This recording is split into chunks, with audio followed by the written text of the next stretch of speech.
an opportunity to review the week behind us and take a look at what might be coming down the pike. Last week, it strikes me as the biggest story. I think feels like the Uzbekistan announcements, the commentary around the President Xi of China and Prime Minister Modi of India, essentially slapping down Putin in some degree. I mean, a surprise, I think, a little bit, and news tends to be what surprises. So let's go to Rad Al-Qadiri, Managing Director, Energy, Climate and Resources at the Eurasia Group, of course, the gurus of all things geopolitics. Rad, your thoughts, takeaway from last week. Am I over-egging the outcome from Uzbekistan? Your thoughts? Good morning. No, I don't think you are over-egging it, John. I think a meeting in which President Putin was put in a rather uncomfortable position. But I think, a couple of big takeaways from it in terms of looking back on it. The first one is, as you say, President Xi and Prime Minister Modi making rather clearer than perhaps they have done in the past their discomfort with the war. And certainly an indication of how much Russia has been cut down to size. Some of the strategic implications of the war really showing up now 6 months in. Certainly when it comes to China, you've got to say that Russia starts to look like the younger sibling and the smaller and weaker party. But I think the other takeaway that's there is that despite that pressure from Putin, we still see a determination to continue this war and see it out, and that's going to be the bigger problem in the long term. Put in the context of some of what we've seen in terms of events on the battleground, Ukrainian forces being able to make progress. And I think we're setting in for a longer term conflict, where there are no easy outs. And Russia certainly isn't going to be given any sort of off-ramp, it looks like, in terms of being able to find a compromise that's space-saving. So on the one hand, certainly a weakened and under the cosh Russia, but not one that's necessarily willing to give up just yet. Let's welcome Sarah Vakhturi, founder and president of SVB Energy International, sitting in Washington. Sarah, thank you, and both you and Rad. I realize not the greatest time of day in America to be joining an international podcast, so we do appreciate that. You're probably just in from the nightclubs or something like that. But Sarah, your thoughts on the outcome from Uzbekistan, and particularly how it might resonate in Washington and Washington's policies towards all of those countries, China, Russia, and India. As Rad laid a very good ground on this discussion, I just like to mention few points when it comes to energy, both supply and demand, because all these countries that you mentioned, we have China and India that are major, obviously, consumer of energy, but also they are importing a lot of Russian oil. So this change of trade flow that happened, and a lot of oil, Russian discounted oil, as what we call it, going to these countries, there has been a lot of concerns and discussions. But the reality beneath that is that if there is not chunk of exports of Russian going to these countries, then plenty of that oil that is moving and redirecting from OPEC and Gulf countries back to the to Europe would not have that flexibility. But also the other importance among all these countries that you mentioned is China. Intentionally or unintentionally, the consequence of the quarantines in China is having a major impact on the global energy market, because no one knows when China is coming out of quarantine. Many are expecting sometimes next year, but that will add a huge portion of demand into the market. And as I said, it's that uncertainty in the market that only China knows, that when this could happen, somehow we could say that China is controlling a big chunk of demand in its hand through these quarantines. And that is going to have a huge impact, because now we're talking about the cold season, supplies in Europe, all those energy bills and aids that Europe wants to give to the people, which maintains the demand at certain levels, but the question of supply.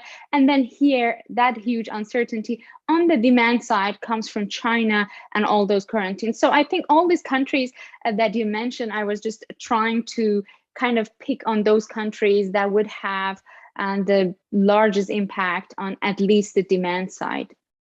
Let's welcome Adi Imsirovic, Senior Research Fellow at the Oxford Institute for Energy Studies. Adi also up early in London, or not in London, but in the UK this morning, probably just got out of the big famous queue.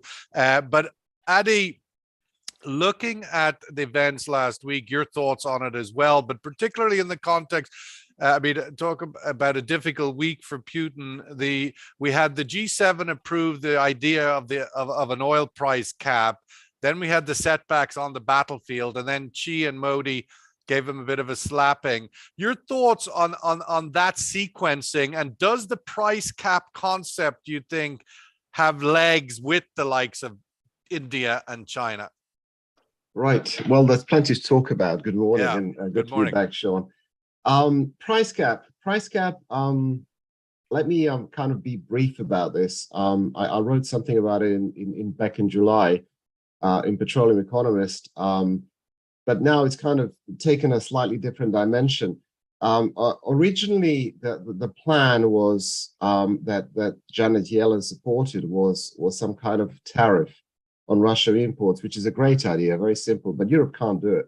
Europe can't do it because there's always some Hungary or Italy, they'll probably vote it out because it has to be a unanimous vote. Price cap is a very attractive idea, but it's not going to work. And actually, somebody like Janet Yellen, top-notch economist, should know better. But my feeling is that the price cap pushed by the Biden administration, and it's great that we've got two people in Washington here right now as well. I think it's simply an idea to sort of water down European sanctions that are going to kick in on December the 5th. The sanctions, just to remind listeners, on December the 5th would be to basically impose sanctions on Russian exports in terms of not giving them ability to use Western insurance services, which are very important, that cover at least 90% of all the shipping insurance, so-called P&I club, indemnity being very, very important part of it. I'm just making it very quick and short. So that policy would actually hurt Putin very, very hard. I think we talked about it a couple of months ago. I think Biden administration is actually worried about it. They don't want a strict policy that would reduce flow of Russian oil. They want low oil prices. And actually, this whole idea of a price cap is actually a way of kind of watering down that sort of those sanctions that Europe is going to impose, which is rather sad because I think, Biden administration clearly have put sort of low oil prices as a priority rather than sort of hurting Putin in this economic warfare. So that's where we are. It's not going to work for a simple reason. It's if demand and supply, if you cut sort of economics 101, if you basically put a ceiling on a price, you will have a lot less supply, a lot more demand. So basically, Russian crude becomes legitimate at prices that are about, let's say, 30% below the market. Of course, at that legitimate crude, 30% below the market price, everyone will want it. How on earth do you allocate it? Who allocates it? Who gets it? So right now, going back to your point about China and India are currently getting, let's say, 20-30% discount anyway on unlimited supplies. Why would they agree to get slightly bigger discount on very limited supplies? So they're almost certainly not going to agree. And there are lots of other things, compliance. It's just so easy, as you know, Sean, all the trading companies are primarily, especially the smaller ones that are actually very active right now with Russian crude, are basically offshore registered. What are you going to do about it? Not very much. What they can do, they can open 2 LCs to Russia, and basically, in order to jump the queue to get these hugely discounted cargoes. Let's not forget, we're talking about $30 million per cargo of sheer profit.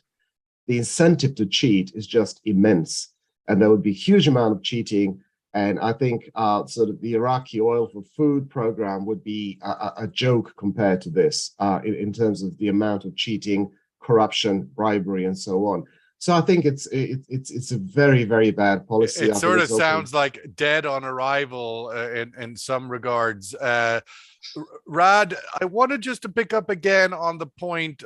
Obviously, we had the slap down by Modi and by Xi on their views on the war, the situation with Russia, and the Russians did respond in at least a reported commentary that will try end it as soon as possible. But what wasn't so clear was what Modi and Xi didn't like about it specifically, and I'm just wondering, how does it change the dynamic? What is there a window of time now that Putin has that is less than what it was? I mean, obviously, Adi points out the win of the oil price for China and India is obvious, or for anybody else that's on that discounted opportunity. But of course, the flip side of that coin is this mad inflation that's hitting everybody in the world. So even if you can get a discounted oil price, you're getting it at a bionic dollar. And so the benefit, the net seems to be decreasing all the time. So I'm wondering, from your point of view, has anything shifted out of this meeting, and where do you think it goes? While you indicated in your earlier comment that Putin could escalate, where do you think this goes from a China-India perspective? I'm not sure that I'm not sure it's going to be one of those meetings that moves the dial. I think it's important because it was a very public, as you say, a very public slapdown, and it was a very public recognition of discomfort that India and China, I think, have had since the start of the war. The war puts them in an awkward position. They don't certainly want to align with Western sanctions. And, in terms of both countries, it plays into sort of their own geopolitical perspective and their own geopolitical sort of sense of themselves and where they want to put themselves. And that's very clearly not in a Western sanctions orbit and the US orbit. But what Russia's doing kind of exposes that geopolitical tension, that geopolitical division, and those schisms in such a way as to bring sort of pressure on them. India has faced a certain amount of pressure, certainly from Washington and from the EU, over its purchase of Russian oil, less probably than one would anticipate. And in China's case, it plays into the overall geopolitical competition with the United States. So I think for neither country was the war ever a good thing or ever something that they would want to have seen. But they just were not going to align with the US and Europe on it. I think so. That sort of takes it to where it goes. Neither country is going to put difficult pressure on Russia. It's hard to see either of them stepping away from the imports that Sarah and Adi mentioned. I mean, it just doesn't, it's not in their economic interest. And with oil sitting at its present inflationary levels, then, the benefit of $30, $20 discounts, depending on what you can get with, are going to be taken up and moving forward. Rad, do you think, just to interject, do you think that the Putin's response blaming Ukraine for not wanting to talk or wanting to win on the battlefield and sort of blaming the sort of the victim, if you like, will resonate with India and Russia, or will resonate globally as a reasonable excuse blaming Ukraine? Not in the slightest. I think that's been very much Putin's line for a certain period of time, that this special military operation can somehow end. And it's not Russia's fault. It's Ukraine's fault for fighting back. and the international community's fault for supporting it. Where I think that's important, though, is the other dimension of this is, if you look at it simply from the standpoint of that Uzbekistan meeting, it's Russia on the ropes. I think it's the question of what Russia does on the battlefield, having been pushed back by the Ukrainians, and whether, in an odd way, that has changed calculations in Europe and in the United States about just how much of a defeat you can inflict on Russia.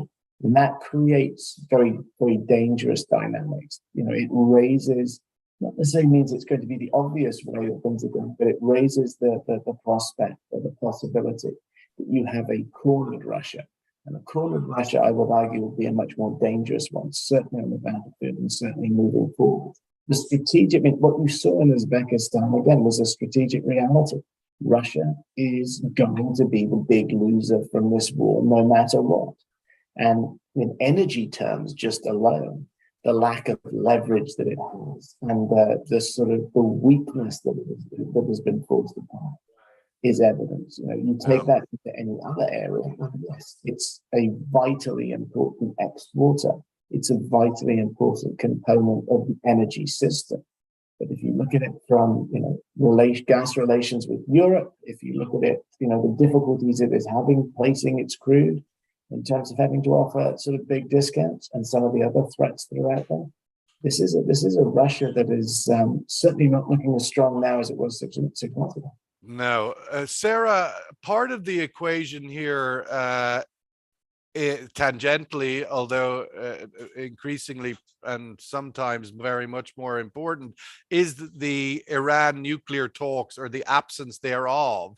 There is, and Iran was also at this meeting in Uzbekistan and Central Asia, as to whether the Russians are actually trying to disrupt the renewal of the JCPOA, because bringing Iranian oil back into the market would be to Russia's weakness, if you like, because it removes the critical nature of their oil. Your thoughts on A, where is the nuclear talks at the moment vis-a-vis from a Washington perspective, and B, where is Russia and Iran on this, do you think? And you're on mute, Sarah, sorry. The issue with Iran and comparing it with Russia, yes, obviously having more Iranian oil, let's say 1 to 1.5 million barrels per day, it's going to be a huge relief for the market. But comparing it to Russian oil, it's not a substitute for Russian oil. Russia is number 2 exporter of oil and also petroleum products in the world. The issue with JCPOA is that the Iranian demand and also the political sensitivity, US allies, the election coming up, does that worth to, or is it possible to go with everything Iranian are demanding? Because now, especially Iranian hardliner, they're feeling that because we're moving to that cold season and Europe needs more oil, perhaps they are more flexible into Iranian demands. And that's some of the hardliners said that. Would that politically work for US or not? And how much that 1 million barrels is going to change the market, while at the same time, it's not just Russia, Saudi Arabia, Prince Abdulaziz, the energy minister of Saudi Arabia, very clearly mentioned that if the prices start going down, OPEC is going to cut back production, and many countries supported that. So that basically is going to reduce the impact and effect of Iranian oil on the market and prices, because OPEC countries are like, okay, if Iranian oil is out, prices start declining, we're going to cut back production. And it's very important is that now that we are moving toward cold season and out of warm season for most of the countries in the Gulf area, Persian Gulf, Arab Gulf area, most of these countries demand is reducing for their cooling demand. So out of OPEC, the countries in the Gulf, the amount of demand that the amount of oil that they're using less, it's about 800 to 850,000 barrels per day. So they can add that to the global supplies. So we are having about 850,000 barrels that just these countries around Iran can add to the market because of less supply, less consumption domestically they have. So at the end of the day, the question is how much Iranian oil comes to the market, the impact of that, and the political sensitivities near election that is there for Biden. Would US government entertain the idea of temporary waivers to European countries to import Iranian oil? That's at this point very far-fetched as well. But there is something that I like to talk at 2 quick points that were mentioned. One on a price cap on the insurance, just because we're talking about Iran. We've seen that just history. Iran obviously is in much weaker logistical, I mean, in compared to Russia. Russia is stronger in terms of access to different export logistics, but European countries and the insurance club in Europe has stopped insuring Iranian cargoes many years ago, few years ago when the sanctions went in effect. But Iran has started exporting its own cargoes under its own insurance.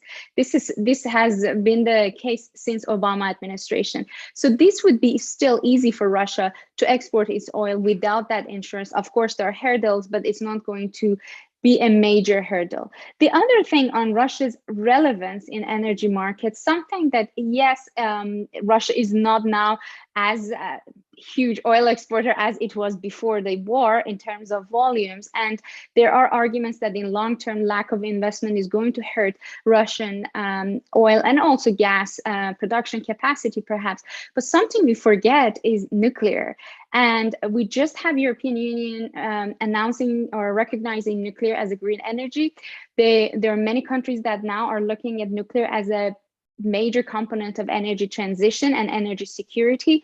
Looking at Russia, 40% of fuel cycle is processed by Russia, and Russia has a huge and strong influence, and China, when it comes to nuclear and nuclear power generation. Chinese control over the uranium mines from countries in Namibia, in Africa, all around the world, and Russia's strength in the fuel cycle and in the whole nuclear power generation construction and facilities, but also the two countries have much less regulations in terms of mining and implementing all of those things. So Russia, as the world is going to use more nuclear power generation, Russia and China's influence is going to strengthen even more. Rosatom is going to make a lot of business. It's clearly that, I mean, as Putin did say last week, you know, we're not using all the tools in our toolbox here. We could really go nuclear, so to speak. Adi, just look at it. I'm sorry. Just wanted to go to Adi on back to fundamentals, however, and the nuclear piece, obviously, and the uranium that's needed is somewhat in the medium to long term challenge. But Adi, in the immediate sense, last week we also had obviously the big story was the core inflation report out of the US, the indication that interest rate cycle and the quantitative tightening is going to be more severe, more austere for longer, etc. Where are the fundamentals in this oil market that's keeping prices above $90 a barrel, and your outlook for them to remain there? Well, going back to fundamentals, I think what we discussed here this morning a lot was supply side of things. We haven't really mentioned demand side of things at all, or not enough anyway.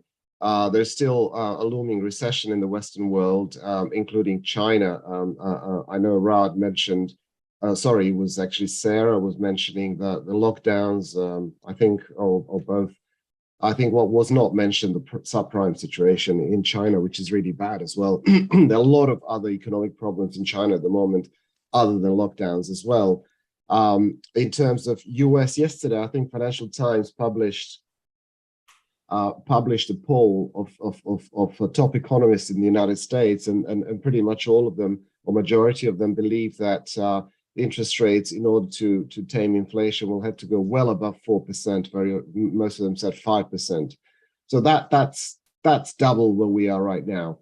So the economy will slow down, and I think the reason we are seeing oil market where it is, in spite of all the geopolitical issues, and in spite of the cold winter coming, and in spite of everything else, is this fear demand destruction and recession, especially in the Western world.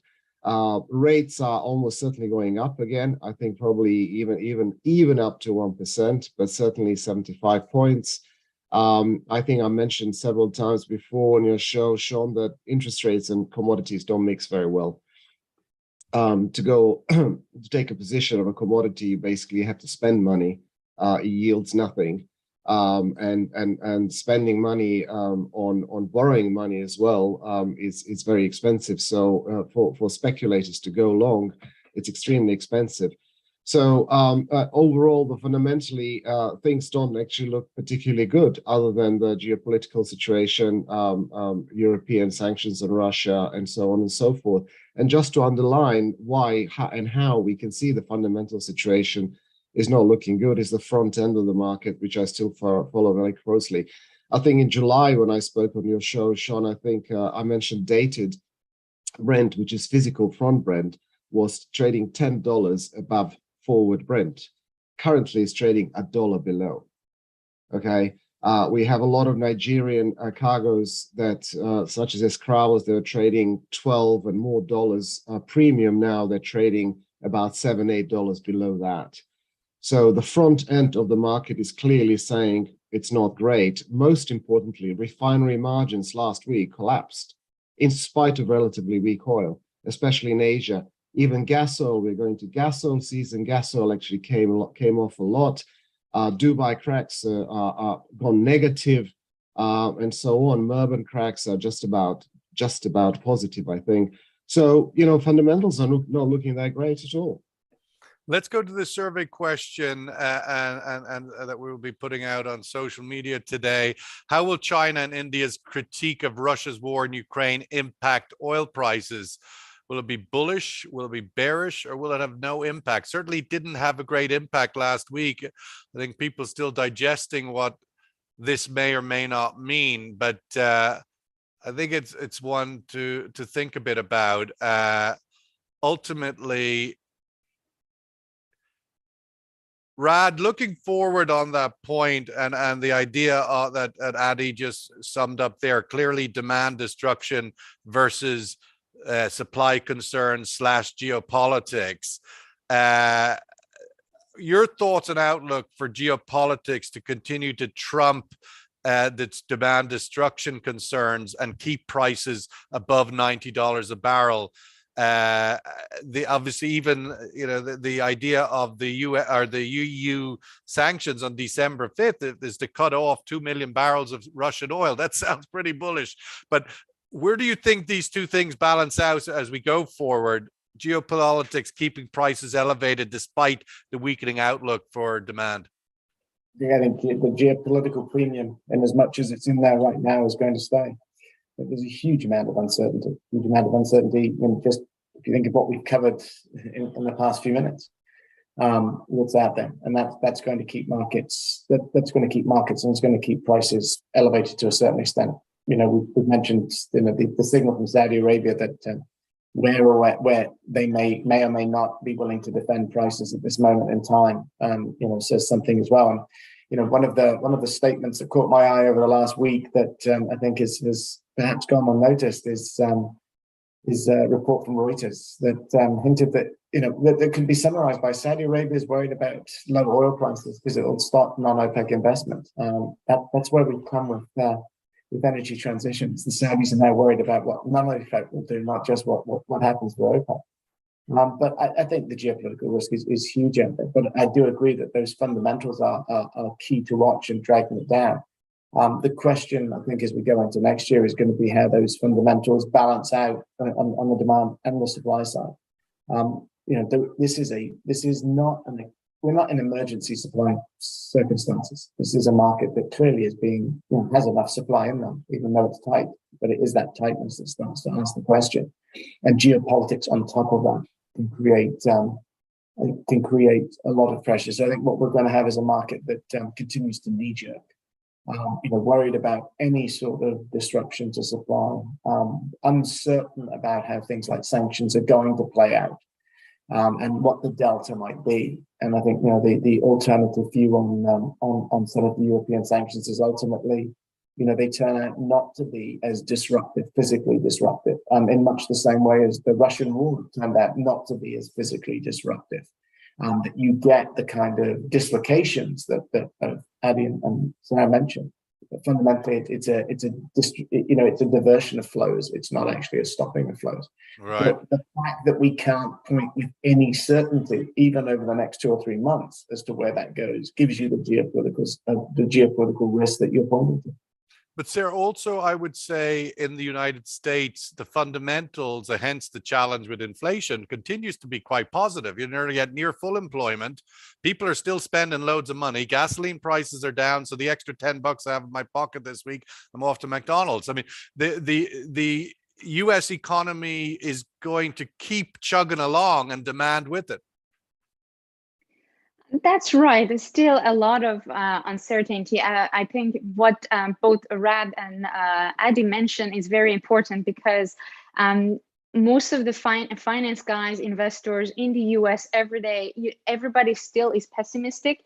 Everybody still thinks that the economy in the US especially is going to slow down. We are having those interest rates is still increasing, and that's going to reduce, obviously slow down the economy. And the other thing is that, which would be connected kind of to what just Rad mentioned about the geopolitical premium, is very low amount of spare capacity in the world. Even in the US, we are kind of getting a relief from that significant release of petroleum strategic petroleum reserves that US has. And now the question is that when the agreement ends, would that be extended until the end of the year? Yes, we kind of moved from the driving season, out of the driving season in US, and gasoline market is having a much better outlook. But the question of spare capacity, if there is any storm in US or any geopolitical causing an interruption, not only OPEC's spare capacity is very low, but also US strategic petroleum reserves, which are usually kept for time of crisis, is at its lowest levels. And still we have Democratic members of Congress asking for a continuous release of these reserves, at least until the end of this year. So again, goes back to uncertainties. There are so many factors that are involving, and we don't know where they would be heading. Let's give Adi the last words on the survey results. Adi, I know that geopolitics is not necessarily your expertise, but inevitably you deal with it all through your career. And as somebody from Bosnia, you lived under the shelling of its consequences. So I wanted to get your thoughts on how you think Putin is going to react, Russia is going to react to last week's events. I mean, you had two things, really. You had Putin getting slapped from the outside with Xi and Modi, but also internally, there was a lot of dissent, unusually on Russian media and from the far right. How does he navigate this? What would your thoughts be? Yeah, I think first of all, I have to mention that internally there was quite a lot of dissent on the side of the far right in Russia, but I think it was intentional because it was very difficult to hide the situation and the losses, and I think it was basically a bit of a sort of vent for the pressure cooker to sort of come out a little bit, for which Putin no doubt will blame somebody else. I think Putin's options are fairly limited at the moment, assuming that Ukrainian gains remain. I think he can either throw everything at it. Some of his far-right colleagues are basically asking for full mobilization, which obviously wouldn't look very good in Russia. I think, first of all, it would clearly show that it's not some sort of limited operation, but a proper war. And most importantly, I think Russians are just watching it on TV like the Americans used to watch Vietnam and saying, oh, well, whatever, there's a war somewhere out there. But as soon as you get the mobilization, it comes home very, very, very quickly. And I think that would cause a lot of dissent. So I think I doubt he would go down that route, but his only choice is either to reshuffle his military and try something else, or slowly start looking for some sort of peaceful solution. The latter would obviously be fairly bearish for the oil markets because that opens up a possibility of sanction lifting being one of the negotiating strategies there. It's too early to say. I think he's in a very difficult position. He knows that if he loses this war, he's probably lost. And quite frankly, for the war, for the world, and for the peace in Europe, I think it would be good to see the end of Putin anyway. I don't think we're going to see peace in Europe as long as he's around. I think perhaps that's where the Chinese might end up as well, because ultimately, while they want the partnership of Russia, I always compare the two. You've got Kim Jong-un in North Korea, who's his boogeyman for Asia, and you have Putin now, who's his boogeyman for Europe. But he needs his boogeyman to be not mad and wild, but manageable. And it strikes me that the Chinese might be getting to the point, well, this is a Frankenstein. Maybe that's just a bit too wild for us. But I think for Putin now, it's a question of he can probably still get an off ramp and survive domestically. And this is, in my opinion, not yet existential threat for him as a leader in Russia. But if he does indeed escalate and fully mobilize and have conscript where every 18-year-old in Russia has to go to the army, and he still loses, then he's toast. So that's a big call for him, I think, for him to go the extra, because it does put his future on the line. Whereas now I still think he has an off ramp that will allow him to survive. Anyway, we'll wait and see where the weeks go as we go deeper towards the winter. And of course, the cold weather could change everything. Sarah Fakhshuri, thank you so much. Really appreciate it. Rad Al-Qadiri, the two of you sitting in Washington, as I call it, Rome. Adi and Sirovic, thank you so much. As always, great to have you all on this Sunday to reflect on the big news of the week. We'll catch up every morning, 10:30 UAE time. All the best. Thank you.